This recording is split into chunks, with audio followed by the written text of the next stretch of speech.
Now we're back. We are, but where have we been? Didn't you sleep the night in the studio?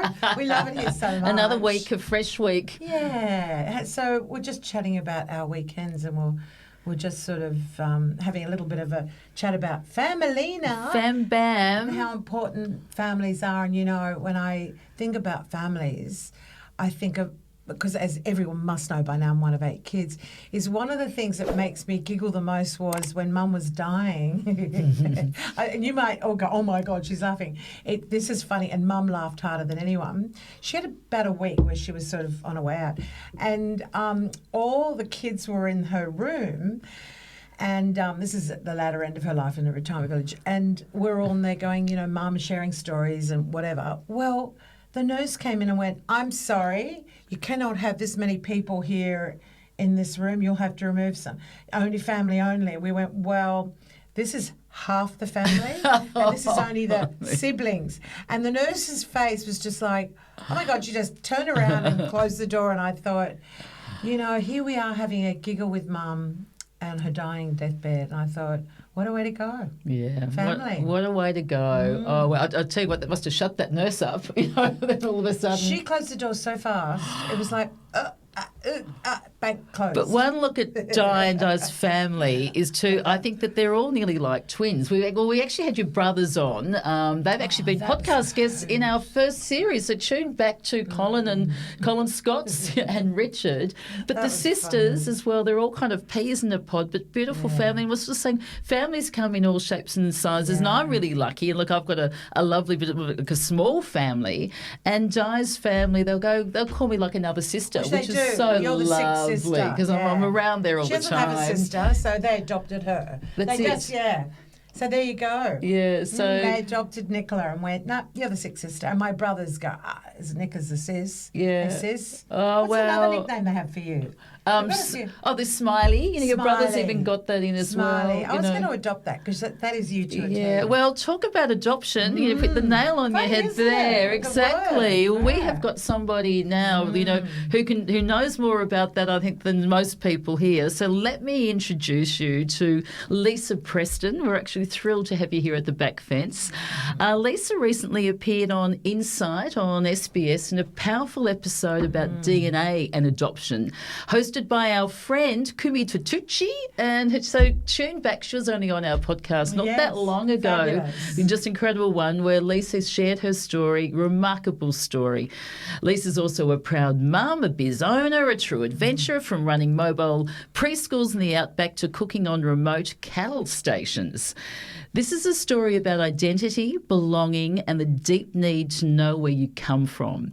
Adopted at birth, Lisa used DNA and sheer determination to find both her parents, even years later, and she never gave up. So, Lisa, we want to hear it all. Yay, welcome, we're delighted Lisa. to have you. Yeah, at the back fence. Thank Welcome. you so much for having me, and it's just a joy to be able to share my story with you. Yeah, we love the pleasure. Insight. We love Insight's one of my favourite shows, actually. I love it. It's so authentic. But having said that, for the listeners that weren't fortunate enough to see the Insight program, let's start at the very beginning with you.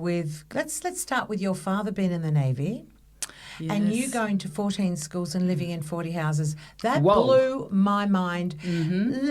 Create that story for us initially before we move into the adoption arena. Yeah, so we did live in over 40 houses. So a brown envelope would arrive in the mail, and you knew that's when we were off to our next posting.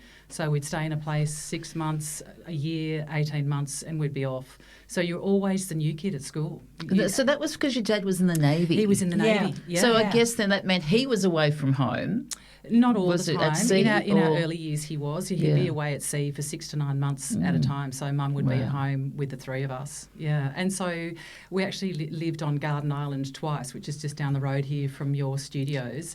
And we didn't realise how amazing that was at the time when we were young. But now looking back, like, it was just what an experience. Best real estate in Sydney. Absolutely. Right, yes. And there's 3 houses on Garden Island that are right up the top of the island, and they're 2-storey Victorian beautiful homes, and that's where we lived in one of them. And we looked out into the shipping channel. Like, it was just, you'd see all these ships coming past. And in 1988, we lived there when it was the bicentenary, and there were ships docked all the way around the house. So I went ship hopping with my dad for 2 weeks, and we just would get picked up in a naval car with all the flags flying, and we'd go down to the wharf, and then you would get piped onto the ship, and then you'd go through the receiving line and meet the princess of this and the queen of that and all sorts of people. So it was just the most amazing different experience. life, incredible. But also going to so many schools. How was that? Because I can only Yes. imagine hard. meeting new friends, and you make new friends, you have to go. It was just awful, and actually it really hit home years ago when I was actually in a restaurant in Palm Beach, and there were a whole lot of girls there having a school reunion, and I thought, I'll never do that because I was never at a school long enough to do it. So it is a real disconnect from life, and people often say to me, where are you from? And I'm like, pick a place, I probably live there. Well, what sort of places? So tell us a bit about Australia. So my parents, my mum Helen met my dad. So my mum is Australian, and my dad was in the British Navy, and he came to Australia on a ship. Right. And my mum met him at a party in Hunters Hill, and so then she followed him over to the UK, and she and my dad got married, and they lived there for 10 years. And that's where my adoption story started, because they thought that they couldn't have children, so they adopted my brother first from a different family, and then they adopted me in England. So we're from England, And then when I was 2, we moved to Australia, and because my mum wanted to come back and live in Australia, and my dad transferred to the Australian Navy, and then we lived in the UK for a bit, travelling around different postings, and then we came to Australia and moved and moved and moved. Interesting too with what was on your birth certificate. Is I'm guessing those things have changed too, because did your birth mother, did she have her name on the birth certificate? Oh no, not at all. So okay, being adopted, it's like they wipe the slate. So they give you a new birth certificate. So Helen and Mike are my new parents, and Helen and Mike changed my name as well. So they gave me a new name. And what was your name? So my name was Rosamond Craig, and then Helen and Mike called me Lisa Rosamond Kaminsky. Oh, that's lovely. Yeah, that's lovely. That was beautiful. They did honour that. So your parents went on to have a biological child. They did. Yeah. So tell us about that. Which happens quite often to I've heard women that. who adopt children, and then they eventually, give it's like up. the hormones kick in or something. Yeah. I think people relax and just get on with life. And my mum actually thought she was sick. She didn't think that she was pregnant, and so she went on to have my sister. So all 3 of us look very different. And often, if I'm out with my sister and I might introduce her, people look at me and they go, "No, she's not your sister." But we sound alike, because I think you grow to be like people. Because my parents adopted me when I was 6 weeks old. Wow. Yeah. And how do you get on with your sister? Very well. Yeah, we all get on very well. Yeah, which is really nice. Did you notice growing up or did you ever feel that the biological sister was treated a little bit differently than you at any stage? I think that's only natural that would happen, because I think there's more of a bond and more of a connection. And I think for me, growing up adopted, and it's not the fault of my adoptive parents, but, you have a story, you have a past, and I don't look like anyone in my family. Like, Di, I can see you look so, you are so, Scots. You all have a little something. Yes. I know Lisa as my brother-in-law is your mother's brother. Yes. It's a small world. It's a very small You can see a likeness in all of us. Yeah, so I have no likeness. I don't Yeah. look like anybody. Right. And so you always, you feel like the water boy. You're never quite part of the I team. love that line. Yeah. It's an amazing line. And so, I wanted to find out, where I come from. I don't look like my grandparents. I don't look like So my you were mum. told, but tell us a bit with your story. I've Did your parents always let you know? Yeah, always. My parents were very, what very good age? that way. I think I was about 7 or 8. Do you think that's a good age to start telling someone they're adopted? Obviously, I didn't understand the concept of it, but I think just putting it out there was a wise thing. I think my parents were ahead of their time in that regard, because a lot of people, actually, when I was on that SBS show, a lot of people didn't find out till their adoptive parents died, that they were adopted. They had no idea. So their life is a lie. Yeah. They thought their parents were their parents, but they weren't. And that's so difficult. That's what it was it's fascinating. And everyone listening, because everyone's got their own story. Like when we started off in our chat about families, some of family, you come from a family of 8, or you've got one sibling, or you come from adopted family. There's so many different ones there. But also when there's that sort of the background you don't know, and then also then when you find out it has been hidden and they've lied to you, that must be really difficult. I can't imagine sure it how would somebody be. would get over that. It'd be it's very just difficult. so awful. Oh, Yeah, shocking. yeah. And that's Terrible. why that show really got me. I was so emotional through that Insight program. I mean, it's SBS. You can find it, anyone that hasn't seen it.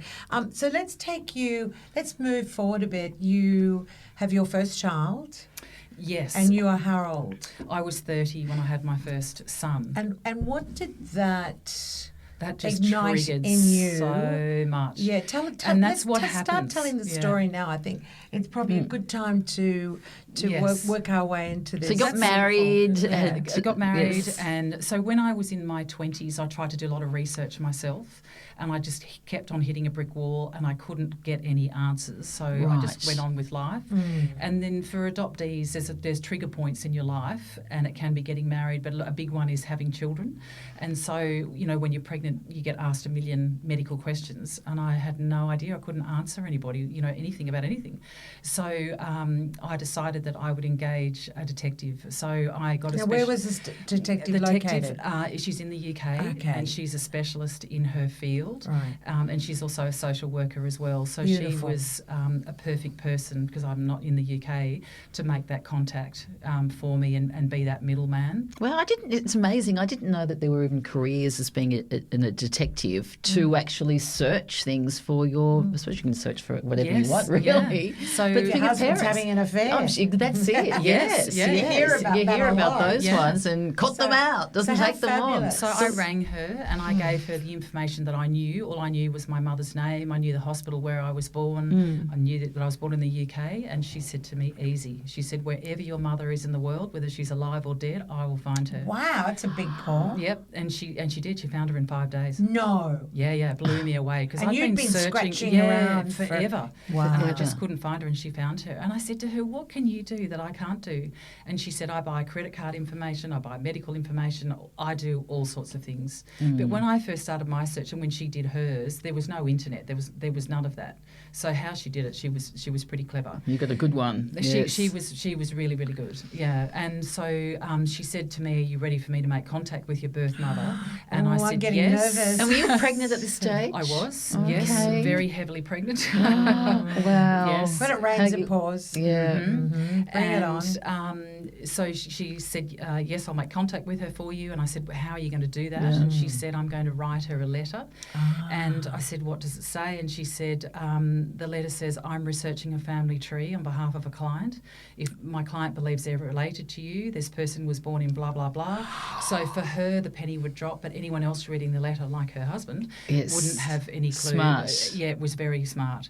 So it took respectful. Very respectful, yeah. And it took my birth mother 10 days to respond to the detective, and my birth mother was really angry and really frightened that she'd been found. She was not happy at all. So you were a secret? Yeah, I'm a big secret, yeah. So the man that she's been married to, she's still married to 51 years later, doesn't know I exist. Her children don't know I exist. Was she a really young mum? She was about 17 or 18 when she had me, but not married and living in a small village in England, and so it was all a very shameful thing, you know, as they saw it in those days. Thank God it's sad, not like isn't that it? Yes, anymore. Yeah, things have changed that way. And so how did you get relayed back the news? So the detective rang me, and I'm so glad that I chose her, because she's such an experienced person and amazing woman. Thank God. And she had to ring me and tell me that my birth mother didn't want to meet me. And it was really devastating. And you're like 8 months pregnant, and you're so emotional, and you hear that's. Yep. And she wouldn't give any medical information, like nothing. She just was not going to come to the party at all. She just wanted to, you know, go away and hide again. And so the detective said to me, I know that you're really sad right now, and it's, you know, quite a painful thing to have to get over. But she said to me, there's one thing I can absolutely guarantee you. She said, people's lives are always changing. And she said, every day things happen to people. And she said, people get divorced. People get ill, people move countries. She said people get old and want to tie up loose ends. And so she said your job now is to go with her and grow with her during her life, and hope that sometime in her life that she can feel that she can come back round to you. She said maybe when her children grow up and her children leave home and they might go to university or move away for work, and it'll see her travelling away from her home and having a bit more freedom and thinking maybe I could contact her. So she said to me, your job now is to send her a Christmas card every year. So she said, your birth mother runs a farm stay on her farm, and she lives in the most beautiful farm. I've seen photos of it. And so she has a farm stay. So she said, pretend like you've been a guest, be very brief, be chatty, just say something like, the kids are well, we're going to the beach for Christmas, sign it your name, leave it at that. And she said, because I want you to poke the bear to let her know you're in the background and you're not going away. Wow, without blowing the cover. Mm-hmm. What you know what I love this detective. I know she's amazing. She's such a good job. She's like but she's like a life counsellor, because they're so true. Like even when we had Sue Bell, from the Queen of Palm Beach on, one of the things we say about her, she's a hoot, and she's a lady in her 80s, but she'll go, life is chapters. It is. And like the first marriage was a chapter, and this was a chapter. Where you're going with but this lady was saying exactly that to you, going, life is chapters, and so the no doesn't mean no forever. So it was a softer landing, and I like that. And but very true words. And if it hadn't been for her, like if she hadn't given me those wise words all those years ago, I would have shut the door on my birth mother. And did you? I would have thought, well, bugger you. And did you do the postcard? Did you do the Christmas card every year? Yep. But she never ever responded to me. But the detective was the reason I kept going and going and going all these years. For 24 years it took me. And she's the one. She said to me, and I want you to know that there is always hope. She said, never ever give up hope. That's good for everyone listening in all different, wherever you are, about all different circumstances in life. It doesn't have to be adoption. It can be so many things. When people say no, that we all do change and circumstances change. So there is always hope. And that's a beautiful thing. So continue on with the story, Lisa. She said to me, I've had cases that have taken 10, 15 and 20 years to resolve themselves. And she said, just go with it. Let it happen. She said, I know it's hard, but she said, go with it. And I did for all those years. And I always hoped and I always prayed that she would get in contact with me, but she never did. And so life rolls on, and I had another child, and all sorts of things happen in your life. And then my brother, who's also adopted, but he's adopted from a different family. Growing up, he had never wanted to find his birth mother. Not interested. Said, I've got a family. I'm done. Anyway, during COVID, for some reason, he decided that he wanted to find his birth mother. He became hell-bent on it. So he rang me and he said, what's that lady's name and how much does it cost and what do you do? So I told him, and the detective found his birth mother living in Spain. So she's still working as a detective. Yeah, yes. She's in her 70s. And she's just such an experienced woman. And she said to my brother, I'm going to send the letter, and the letter arrived. But because it was COVID, she wasn't able to get out and about and check out on this lady. Yes. Like she was with my birth mother, and she was able to give me a lot of information. And the letter arrived one day to his mother's house, and she died the next.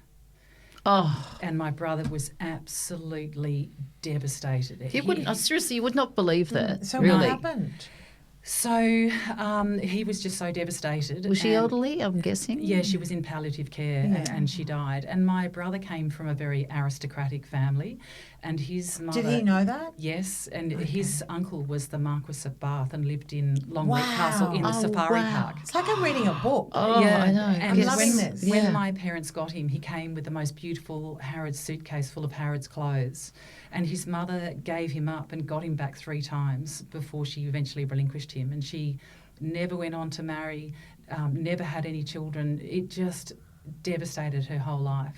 I'm holding back emotion here. She gets the letter and she dies, the next day. His mother gets the letter. And she had no other children. She dies the next day. No children, no. And that's incredible. But also just going back just briefly to that, because I can't get over this. So you said she wanted her son and then had to relinquish him 3 times. So did your adopted mum have her, then had to let go of her? No, she had given birth to my brother, and then he went into the adoption agency, and then she kept on going and getting him back, because you've got that time to say, actually, no, I don't want to do that. But in the end, her father said to her, because of their social standing, he said, I will cut you out of everything if you don't get rid of this child. So how did this eventuate for your brother? Like, does it have a happy ending? Excuse the expression. It but does. Do you know what I'm saying? It does in a way, yes. Yeah, tell us about that. His mother, Harriet, has 3 sisters, and one of the sisters reached out via the detective to my brother. So these 3 sisters have welcomed, they're in their 70s and 80s, have welcomed my brother into their isn't family. that beautiful? And they have been just so generous with their time. And Has he met them? He has. He's been over to meet them. So they couldn't meet Mum, but it's the next best thing. Right. How Sisters. beautiful! It's lovely. And during the time, family, it's just so important. So they, during the time they were cleaning up Harriet's home, they would do FaceTimes with my brother and asked him if there's anything that he wanted. And during that time, they got into her safe. And in her safe, they found all her passwords and that were for her private banking. And it was my brother's name, his birth date, everything. So she's always loved him. She's loved him. And they also found a letter. That must be comforting for your brother. So lovely, yeah. They found a letter that she had written to him, and she had written it over the years to him about how much she'd loved him. And so you two are going to make me cry. It's about how much she loved him, and that she too had used a detective years ago to find my brother. Whoever that detective was very clever, because when my brother was born, she had named him. When Helen and Mike adopted him, they changed his name. We moved countries, and then he joined the Navy, and he changed his name by default. So. That was amazing that this detective found him. Anyway, she got cold feet because she didn't know if he knew he was adopted, so she didn't do anything. It was just like sliding doors. They just couldn't do it. So they didn't ever. They're going to meet one day in heaven somewhere. So where does this leave you then when you hear this? I just have to tell you this one more thing about my brother. No, it's all yours. Storyteller, I love it. So anyway, time goes by and the estate is wound up, and one of the aunts writes to my brother and she said, your mother didn't leave you anything in her will because she didn't want money to come out of left of field and ruin your life. All of a sudden you find out you're adopted. And she said, out of the 3 sisters, I inherited all of your mother's estate.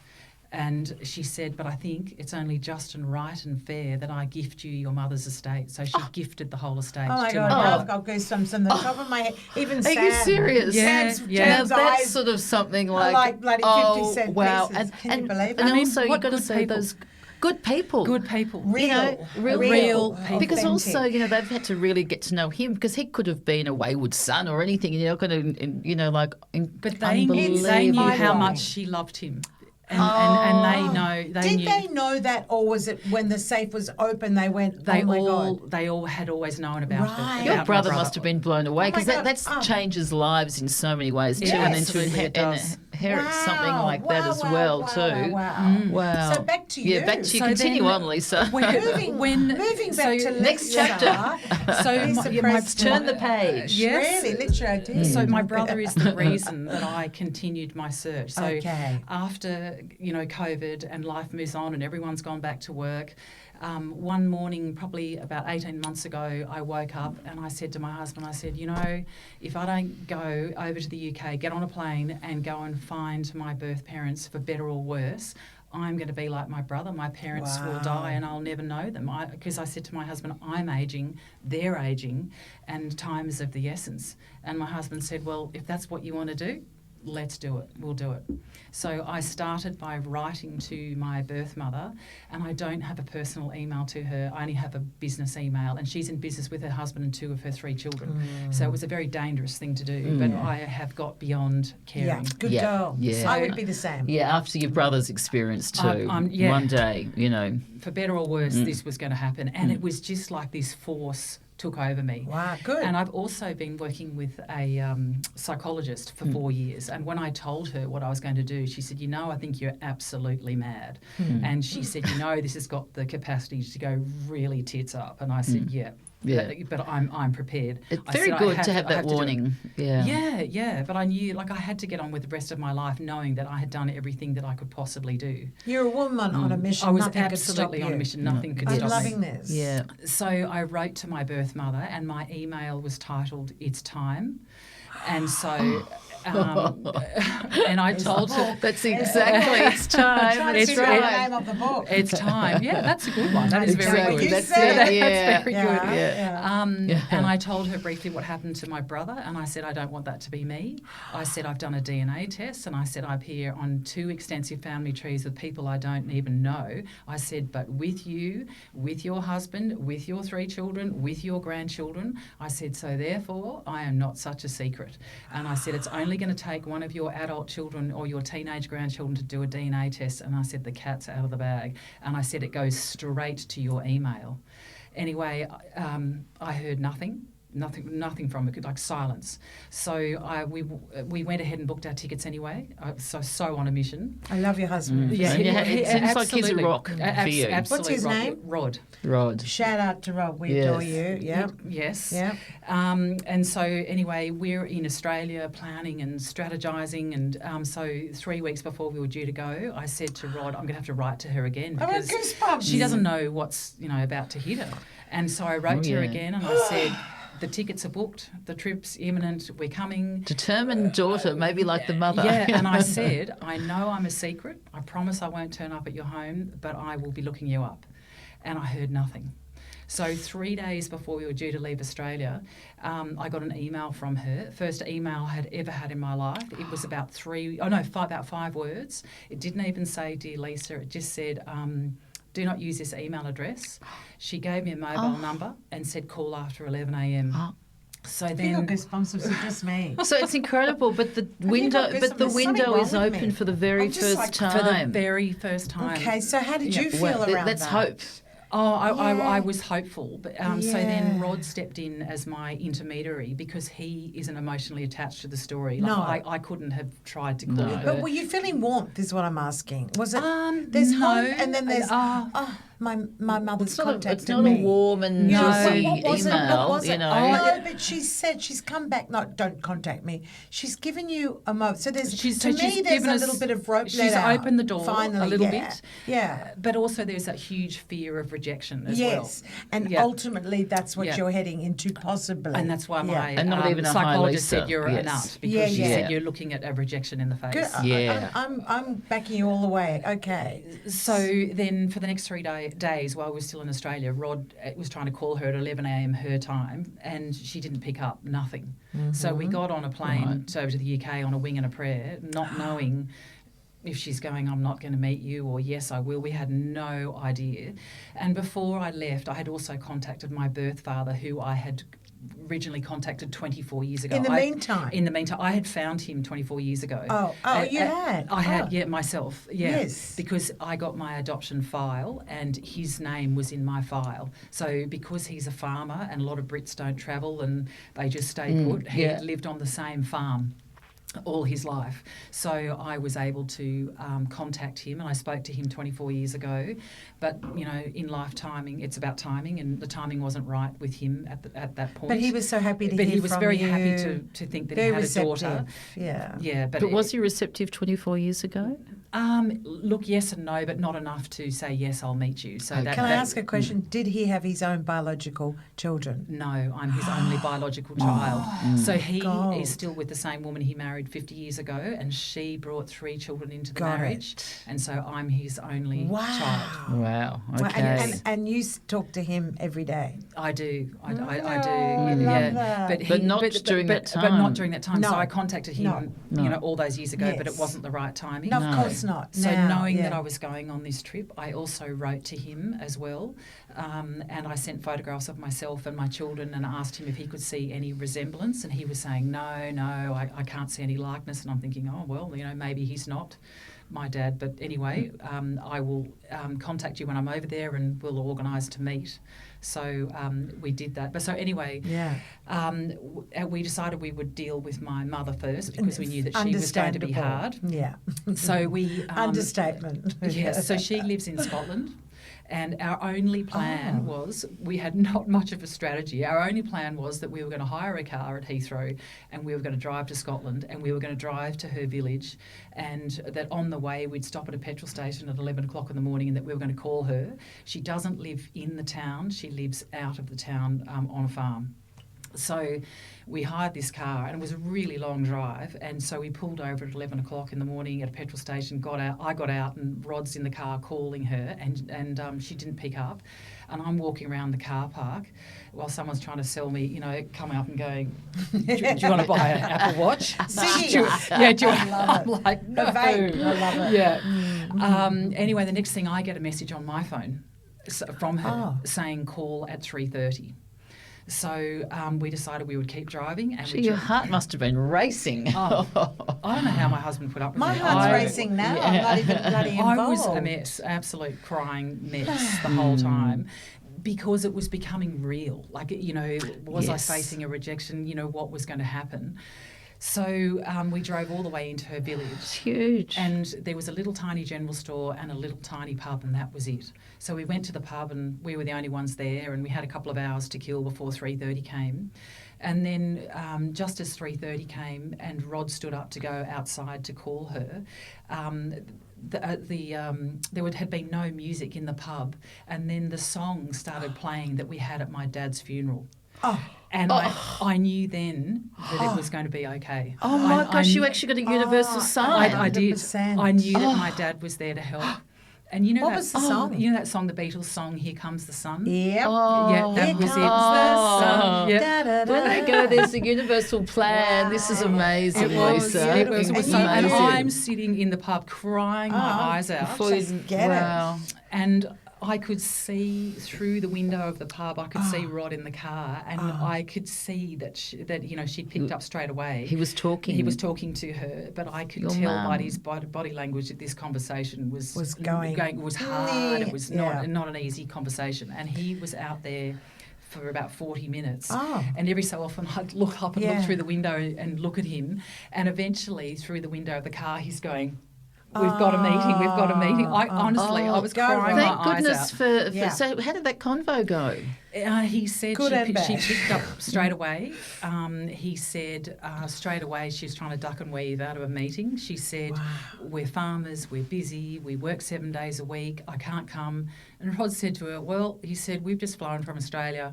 I run 5 companies. He said, this is the worst time of year for me to be away. I don't need to be in the back end of Scotland somewhere. He said, let's just get the job done. He said, you've got the opportunity to meet a really beautiful person. It was so lovely. I said I love Rod, and we love him even more. And so the more he spoke to her, he said the more she softened. And lucky he was the mediator, really. It was. May not have happened. I think his sale tactics, he said, I nearly sold her a house full of carpet, but not quite.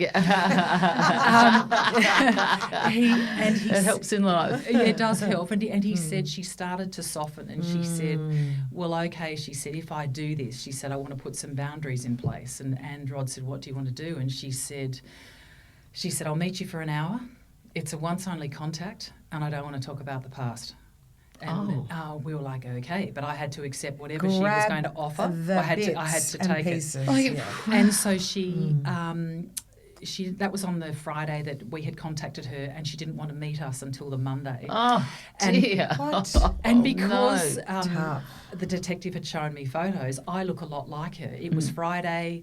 We're in the little village. We're in the pub. It's a farming town. Everyone's going to start coming to the pub on Friday. Okay. So we had to leave. We had to get out of there and not give the game away. Yeah. So we went to Edinburgh for the weekend, and then we were going to meet her on the Monday afternoon.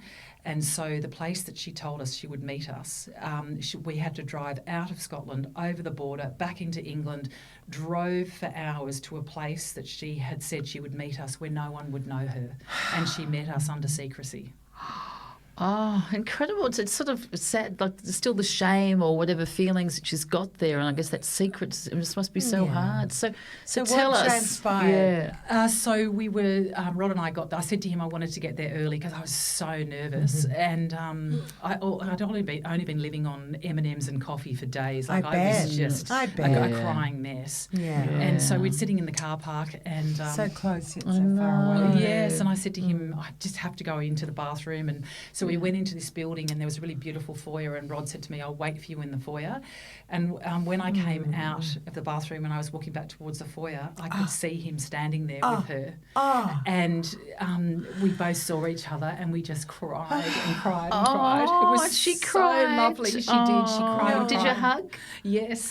It's beautiful because I know also from that generation too, and sometimes so you describe might do that meeting. So Like, it was so beautiful. And in my adoption file, it had those old-fashioned words. It said, no one knew that she was pregnant till the day of her confinement. And so I used to always think that she must have been a big build like me, and that maybe she was carrying a lot of weight and she was able to hide the baby. But when I met her, she's the tiniest lady ever. So I have size 11 feet and she has size 5 feet. And I'm like an Amazon next to her. So, and she said to me, she was saying to Rod, she said, you're right, she is beautiful. And for 55 years, she's had to push it away and, compartmentalise, that she's had this daughter all these years ago. It was very, very brave of her to come to that meeting. Can I ask what you shared, as in conversation-wise? Yes. It was quite hard, actually. Because you didn't want to talk about the past. No, she didn't want to talk anything medical. Right. So she just talked about how she ended up in Scotland, and she's this little, fit, 72-year-old lady. Did she ask about you? No, and I'd actually made a photograph album of my whole family, thinking that she'd be probably interested to see who raised me, if I have a brother and sister, if I have any children, or did you go to university or anything? Nothing. But I think it was just too painful. So what did you talk about? So we talked a lot about her farm, mostly. She was quite nervous. She was very guarded in her conversation. But I think the nicest thing was just to be in her presence and to hear her speak, to look in her eyes. She to could have smell said the her ABC, perfume. ABC Didn't to Z matter. and back again, Yes. and you would have been in heaven. Oh, I know, hold absolutely. hands. And it was just so lovely just to be with her. We actually got an hour and a half with her. Oh, she gave you another half yes, hour well, beyond her boundaries. yeah. She did, yes. Okay, I loving like that. Mum's softening of Yeah, exactly. And one of my aunts in Australia, Anne, used to be a jeweller, and I was at her house before I left, and she was making some pearl earrings, and I said to her, can you make me some to give as a gift to my birth mother, some really lovely Australian pearls, like some stud earrings. And so she made them for me. So I had written my mother a card and thanked her for being so brave to come and meet me, and knowing that I wouldn't see her again. And I put the pearls in tissue paper inside the card. And I said, what a beautiful daughter. Oh, God. I said, no, when you wear these. I I said, you'll always be in my heart and my thoughts, and just know when you wear these. Oh, you're that a beautiful person, Lisa. And that would mean so much to her forever. And like that. Goodbye to Mum.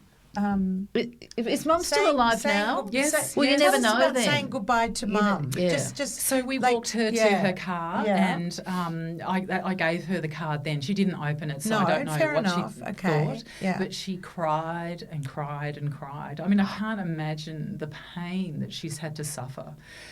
She did say to me that she'll take the shame and the stigma of it to her grave, which is really sad. Oh, my God. Really, generational it's thing there. such a generational Yes, thing. yeah, she's not going to it's with really her children, awful. I think. And consequently of this, when you walked away from her car, sorry guys, because I'm very emotional around this interview, how did you deal with that? Look, I was so happy that I got to meet her, that she'd been brave enough to come, and I am very grateful for that. She did tell me that her husband is unwell. She's been with him for 51 years. So maybe, as the detective said, people's lives are always changing, and, then she'll be on to another chapter in her life when she won't have her husband, and maybe she'll feel that she can have the freedom to come back and to meet me at some other point in her life. So was there a sense of relief for you? What I'm trying to get an anchor on your emotions. It was just so, because I can't. I have to can't say, even it was begin like to living in a movie. empathise. It was just like living in a movie. Well, it's like I'm watching a movie, to be honest.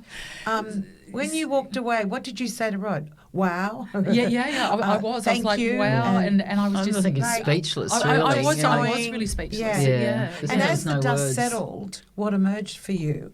Was it worth it? It was so worth it, Okay. and There you to go. feel. I know where I come from. I know where I get some of my looks from, and some of my likes and some of my dislikes, and are from her, and that's really lovely. And also, when you have children, your love for your children reflected back through your eyes, to them, they are part of you. So that was so lovely to be, see my mother and look in her eyes and feel You probably that helped connection. her so much too, Lisa. I I know think that was so. sort of for yourself to find that out there, but also helping her, and that's how her stance and her situation is. But what a gift that you've given her, and even if she does keep that as her secret Yeah, I there, guess but that's that's a good way of looking it's at a it, really. beautiful gift As much from a as she loving drove off daughter that crying, she knows, and gift. she must be sitting going, "Wow, I'm bloody proud of this," like of this beautiful woman who you are. And Yeah. then did you? Is that when you turned to talk to Dad or your biological dad? Yes, so not 24 hours later, I met God. him. And Wow. I had contacted him and I said, I'll be in your area on Wednesday. I said, can we meet for lunch? And he said yes. So he was a lot more receptive. Much more open and receptive to it all. And were you a secret with your dad too? No. So Okay. his wife, she knew of me, yeah. And the children, his stepchildren, knew of me as well. And they actually thought, they said growing up that I was a boy and that I still lived in the village. And so obviously he didn't know, and I don't know if he knew that I was a girl. That no one knew that I was, just had been adopted out to receptive Australia. was his wife, though, to you stepping into Look, she her wasn't husband's so world? excited. Why? Why do you think about- that is? Because Rocks she's the boat, it I rocks the guess. boat. Well, and he has no children of his own, according to everyone else. But he steps in this woman, and she is his only biological daughter. biological So she's daughter. a bit threatened. Oh, And it's only natural that you would feel threatened. that's what I'm sensing. Yeah, It Yes. rocks their world too, I Yeah, guess. yeah, It's yeah. only natural. I think it was very, very hard for her. Yeah. And I think it was very brave of him too to Very. see it through. But he was actually saying, I think to save face with his wife, he was saying right up to the 11th hour, I don't know if you're mine, I can't see any likeness in the Was he in a photographs." relationship with your mum, by the way? Yes, they had been going out together for 5 years. Oh, okay. Yeah, Right. but it all Yes. sort of fell in a heap. Yeah. Yeah, it's interesting just to hear their stories. Yes. So you go to the next So pub. I go to the next pub. Yeah, God, all the pubs in Scotland and England. Jeez. So and you got your the pub. Rodney by your side. Gee. So How amazing! he lives in and England. for Rod too to meet. Oh, your mum, wow. And to meet your Well, he's meeting all the fam, isn't he? Yes, yeah. Oh, it Bam, bam. was just amazing. Yeah. It was like living in a movie.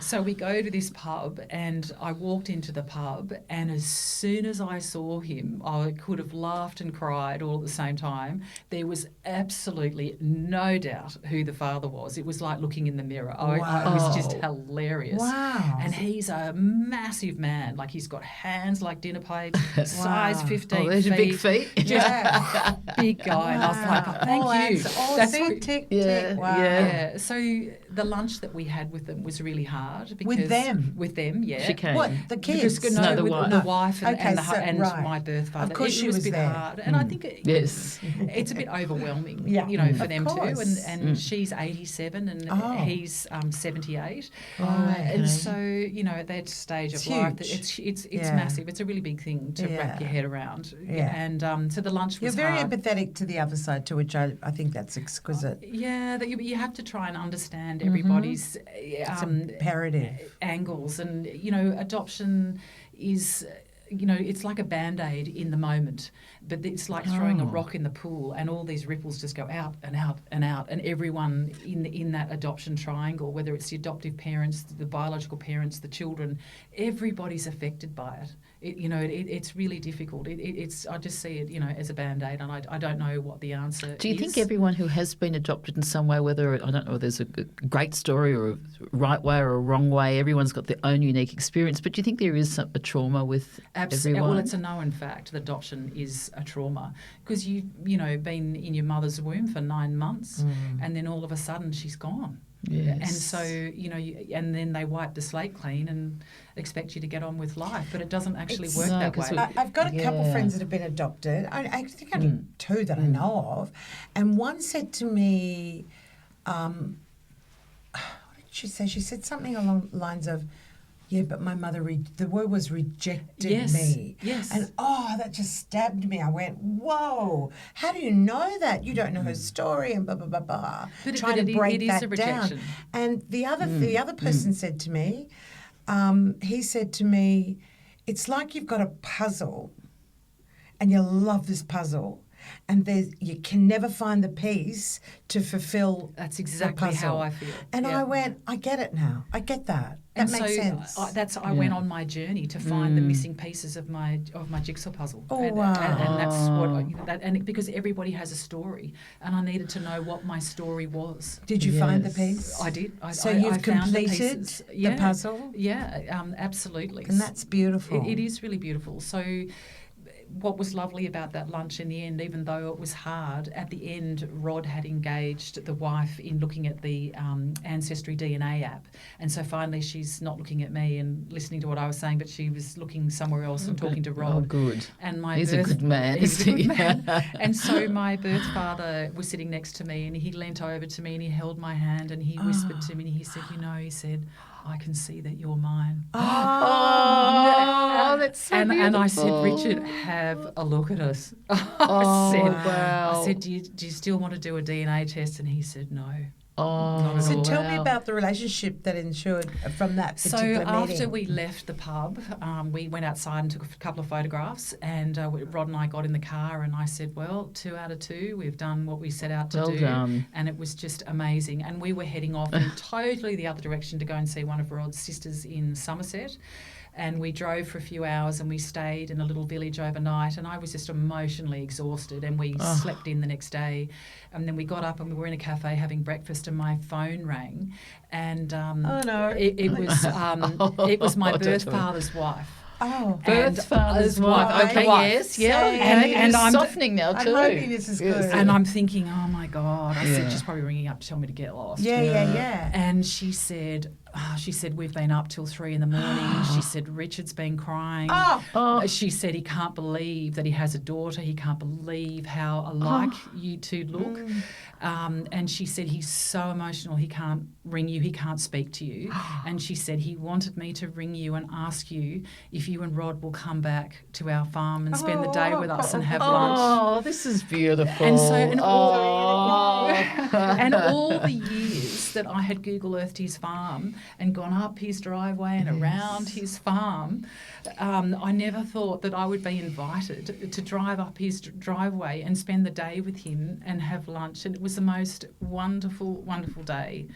And when I met him, he had a really old flip phone, he was 20 years behind in technology. Like it was almost kerosene powered. Yes, yeah.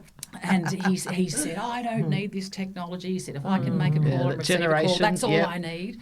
Anyway, by the time I got back to Australia, he had bought the latest, greatest phone, and he'd had a lady down the road from him show him how to WhatsApp, how to FaceTime, how to send photos, and I speak to him every day.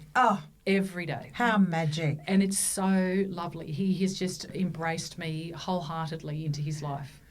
Quick question. Did Mum allow you to take a picture of her with you? Yes. Oh, that's brave of her. It was very brave. It intrigues me because you took with your dad and his wife and whatever. But where is that photo? It's on my phone, yeah. But I've kept it all very private because she wants to remain a secret. So, and it's on your phone. I love that. And that's real trust as well too. Because you can blow the cover anytime. How do you feel now with so many listeners hearing that, and everyone's got their different stories there, and it seemed to be like with that Insight one too on DNA has just changed everything now. Yes, yeah. And so tell us sort of like with DNA, like what it's sort of for people, how you can sort of access it, or do you think it's good, bad, or what's the? I think so. As Di and I were talking about before, so I did an Ancestry DNA test, and so there's a little numbers on the vial that you you've got to spit into, and then you've got to input those numbers into the computer. Yeah. And before you press submit, a thing comes up saying, "Are you prepared to open a can of worms?" Because does it actually say those words? Yeah, because it really does open a can of worms. You don't know what you're going to find. It's great they say that, though. And it turns people's lives on its head, because people think their father they've grown up with, it turns out it's not actually their father. No. And some might feel better that they didn't know, like continue their life. Yeah. They're going, I didn't really need to know this. But I guess ultimately, if you've got the passion, you need to know where you come from. That's where you need to know. I'm sure there's others. I mean, but there's so many now in families. There's always one that looks differently. It was the guy next door, but that's all changed though now through DNA. And there's no but I'm secrets sure there's some that don't want to meet their. People have to be a lot more careful now. Really, the people that adopted them out. There's just others that go through their life not interested. Yep. No curiosity whatsoever. Yeah. And they're as happy as can be. I think it just comes down to when you're questioning, like you were, and that was compounded, right? Oh, bugger this, I'm going to get a detective, off I go. I think it's only then, and then DNAs and such like. But I have met people that have been adopted. Yeah, I'm happy as can be. I don't need to. I don't want to know. And that's fine. As long as it's you're saying, and you're being authentic about that rather than covering something up with a salve. Yeah, so I felt like when I was growing up that I lived my life in a void, like I lived in black and white, because I just was sort of floating around in the nothingness. But now that I have met my parents, I can see where I come from, and I can see where, who I look like and get all my traits from, and so now I can live my life in colour, and I can live my life in colour. joy. That is a beautiful thing to say. Live your life in colour. And that's how I feel. I'm happy in my own skin. Wow. And my husband, when we were coming home, he says he's come home with a very different wife. Oh, that's incredible. In what way? Because I'm happy to be who I am. I'm happy to be in my own skin now. So that sense of belonging, do you feel that? Yes. And what would you say to someone, like listeners now who are adopted, or because there is a big fear of rejection, or is there any advice or anything from your lessons, or what can you help people I would listening? say don't do it unsupported. You have to get support doing it. Okay. It's so important, because, you could be rejected, and it's really hard to pick yourself up. Yes. And I also think a lot of people, like I'm 55, a lot of people wait till their adoptive parents have died, and then they find out their biological parents have died. They've left it too late. But people get worried about their adoptive parents, about their feelings, and not wanting to hurt their feelings. But like Mel Robbins says, let them own their own feelings, but let me find, where I've come from and where I belong. Oh, and that's beautiful too, because it's, you have to look at after your brother as a consequence. He waited. He waited, and he'll never get over it. Passed away the She day did. of the letter. But the beauty in all of that is we were discussing in the intro about how important family are. And he's found that family as a consequence of the aunties. Yeah. So there's beauty in both your stories, both so different. And what about have you got your parents apart. are alive, are they? So my dad died 6 years ago. Okay. Yeah. And I was just wondering what was their reaction to this too? So my parents have always been very supportive. Adoption's always been Very a topic cool of parents conversation. So it was never a taboo thing. But I know for a lot of other people, their adoptive parents don't want to talk about it. No, and especially of that generation too. And how are things now? Is it the rules and everything? I guess is so different now being adopted, or there's not as many adoptees, I guess, because people have their children. There's no shame of being a single mum and whatever. That's right. Change 360. Yeah. But I just don't know what the answer is, because there are so many kids that are living in hotels and caravan parks and being looked after on a 24-hour roster, and they're not in a permanent home. So those kids' lives will be forever affected.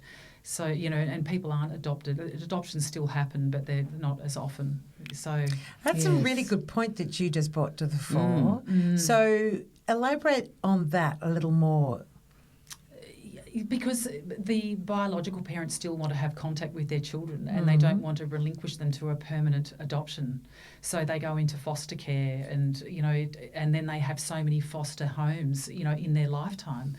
And that's not a stable environment. So it's either. interesting, isn't it? The Yeah. moral to this whole story. I mean, there's good reasoning behind adoption in many scenarios, and it's acceptable in that sense. And it's also for someone that is an adoptee. It's good to hear a story like that. Like, it you know, certainly to give you is. a better life than I can, and give you the I'm going stability. to pass you over Lisa, to a I beautiful think that family. you're, you've shared it yeah. on Insight, you've shared it on here. I Yeah, think you'll we're be proud sharing of it also. you. This does go globally too. I will not be does. surprised if this turns into a movie. So, watch this space What do I about call that. the book? I've got to go back and listen to it. It's time. It's time. And I love also love how, that. how So it's do time I. and how you throw in the Mel Robbins thing too, because was saying, put your Brilliant. own life, mask on too, and it is time. It's your time for you, and you found you Yes. belonging, and the gifts you've given, to everybody, and the gifts you've certainly given us here at the Back Exhausted from Fence. this interview. All our listeners, Emotionally. we want to thank you and let us know your stories, because there's so many. I mean, I was going to tell about. There's so many different stories, but you know what? This is just incredible. You just own had to this. tell yours. You own this whole piece here, Lisa, and we want to thank you. Now we've got a couple of our signature questions before we wrap it up. Did you want to shoot, do? What makes you happy, Lisa? Being out in nature makes me happy, and my family makes me happy. And I love nothing more than getting in my kayak and going down on the Narrawali Inlet, and I'm all by myself, and there's sea eagles that are flying around. And You're in Mollybrook, right? Yeah. And Which your is the South auntie's near Coast. there, isn't she? Yes. Anne. Yeah. Anne's near there, yeah. This is She New South lovely. Wales, South It's Coast, so beautiful part beautiful of to be Australia. out in the bush and walking my dogs and just enjoying the beach, enjoying my family, enjoying people coming to visit down at the beach house. It's a really beautiful Gorgeous. place to be. I'm so happy for Oh, you. wow. Well, if you could share a back fence with anybody on planet Earth, I really want to know this. Who would it be and why? Well, it would actually be two people. One of them would be my biological mother. To say to her, forgive yourself, and in her lifetime and my lifetime, to tell her, that men will marry men, women will marry women, that babies will come into the world in all sorts of ways, and no one will judge you, and forgive yourself, and let's try and have a relationship. Don't be so hard on yourself. And the other person I would like to have a chat with over the back fence is my dad, my adoptive dad. What an amazing, beautiful person. And, my dad was very in service to his family. He always cared for everybody all the time. And now he's, over the other side, I still call on him to help. And the other day I called on him to help with my son Harry. I knew all day that there was something was going to happen to my son. I felt very strongly about it. And so before I went to bed, I asked my dad to look after Harry. And then the next morning, Harry rang me and he said, "Mum, I had the most terrible accident last night." He was riding his motorbike at midnight and hit a wombat at 85 kilometres an hour on a back road. And he said the back wheel went up in the air and I was on my front wheel. He said I was hanging over my handlebars watching the road just near my face going past. But he said, "Mum, the weirdest thing was it was like somebody was holding onto the handlebars and keeping that bike steady." And he said, "I came to..." Sam, you've been in tears, I reckon, 4 times. And seriously. And This it's- universal power, my goodness. And he said, "I came to a stop at the base of a tree." And he said, "I'm okay, the bike's okay." And he said, "Yes, Mum, before you ask me, the wombat died and I did check its pouch." Oh my goodness! I would love to, thank you to my dad for looking after my beautiful Now, boy. why did you say to your dad and not other people? Why specifically to your dad? Because I was very close to Is my he dad. quite spiritual? Or? You certainly are. You're certainly... He was, and I actually didn't know that because Sorry, until after you he rang died. not your biological dad. You rang my adoptive dad died. Yes. My adoptive dad died 6 years ago. I understand. So spiritually, you put it out there. Spiritually, I asked to my your- dad when I went Got to it. sleep. I Okay. said, "Look after Now I Harry get tonight."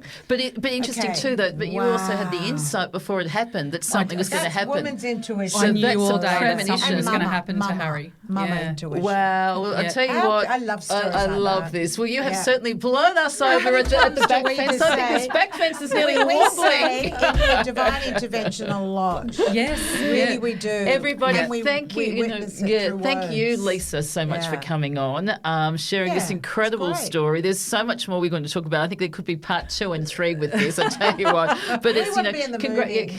congratulations, We'll be in the pub. everyone. Thank you I'll be for dancing to the listening. song. You can watch this as well too, so you can see, like Lisa on Insight. We've got the whole show here. We Yes. are on YouTube, so please subscribe, Yay. watch us. It's a great one here, and please rate and review. Di has her own rating system, Yes, so, it's very come simple. on, Di. 24 out of 5. It says 24 years. 24 that years. Stuck with 24 me. years. Yeah. Wow. So you're winning. It's out of 5. So you're 24 well, out of 5. ciao to everyone. We'll be you. back here Lisa, next we week. love Thanks for you. listening. Take Ciao. care. Take care. Bye. Bye. Ciao.